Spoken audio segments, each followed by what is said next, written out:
John from JO Ventures Outdoors, and today I wanted to wish you all a happy Fun Knife Friday. And for this Fun Knife Friday edition, I'm going to talk about my Hobo knives. And these are a very interesting pattern of knife, and I've got two of them here, and I'll talk about those in just a minute. But these are knives that either folded, so this one folds. I'll talk more about both of these in just a minute. Or they come apart. This one actually comes apart and include a knife, a spoon, and a fork. And they were thought to have been used by people who traveled from town to town looking for work and working. And they were called hobos. And or itinerant workers or migrant workers, we might use those terms today. But they they moved from town to town working and looking for work to try to support their families.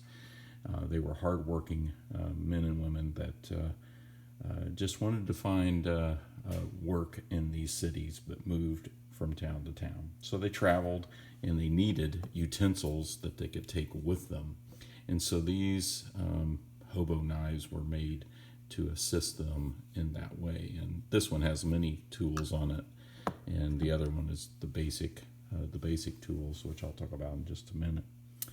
But the term hobo, this was very interesting. It is suggested to have come from a contraction of the two words homeward bound, which makes a lot of sense. These people were trying to make their way home and worked along the way.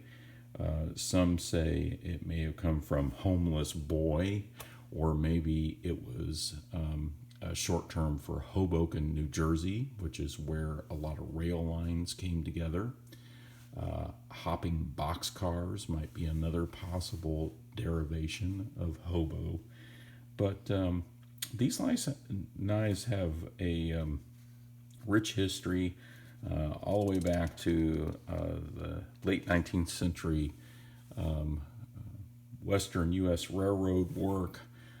There's mention of them even being called Red Cross knives, because back in World War I, the Red Cross put together kind of like care packages for the soldiers, and they were thought to have purchased these knives to put in these care packages. But one of the references I read said that really wasn't the case, that they didn't purchase these knives. The Red Cross did put together care packages for the soldiers at that time, but they didn't purchase these knives for that.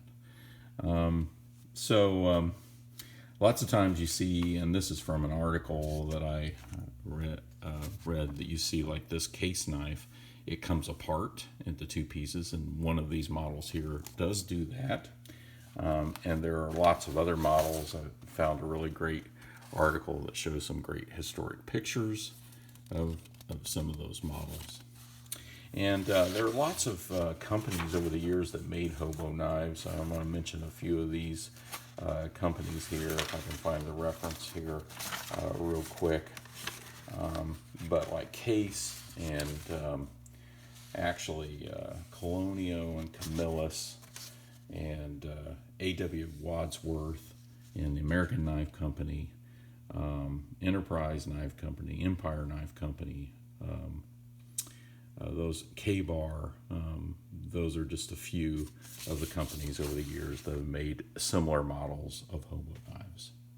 So these are a couple of knives that actually my father-in-law gave me. This first one is a foldable one, so it's a folding knife. You can see it's got a knife and or a spoon and fork, and they fold up like this.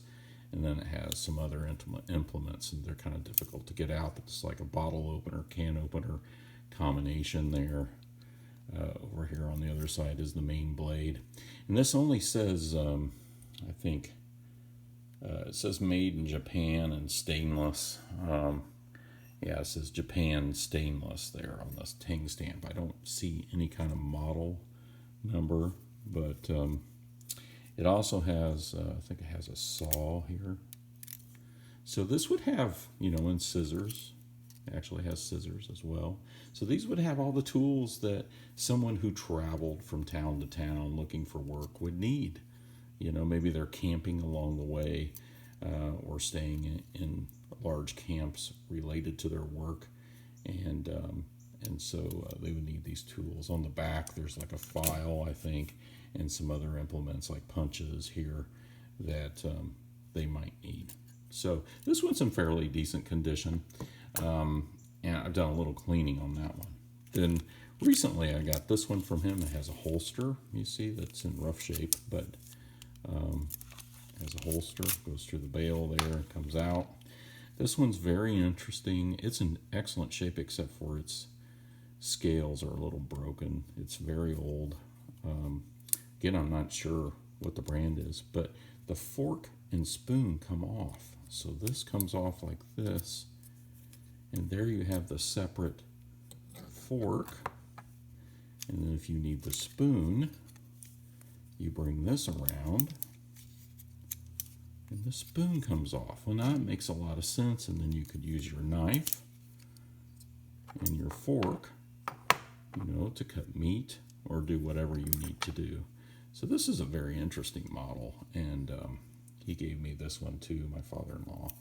And this also has some other implements that are difficult to get out. Can opener there, and then I think this is, the blades are a little bit loose here, but the screwdriver and can opener, and it's got a awl in the back. And so, yeah, it's pretty cool. So, and it appears this is very loose when you take the spoon and fork out of there. I didn't notice that before, but these are just really cool knives, and I thought this would make a great Fun Knife Friday and a great video for you all to share these. And thank you so much for watching.